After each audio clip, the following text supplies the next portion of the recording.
l'attimo di attenzione non è finito ancora, perché?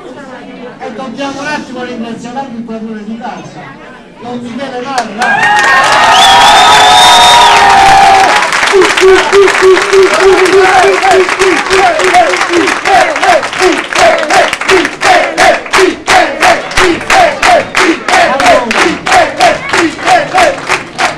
Allora, la targa recita per l'amore fraterno nell'organizzazione di questa giornata indimenticabile.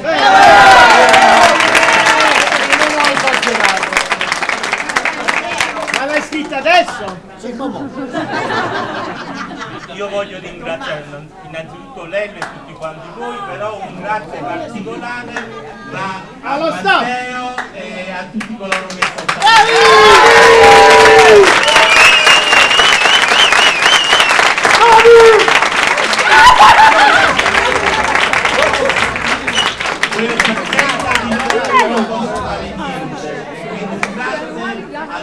E noi senza di te, Davide!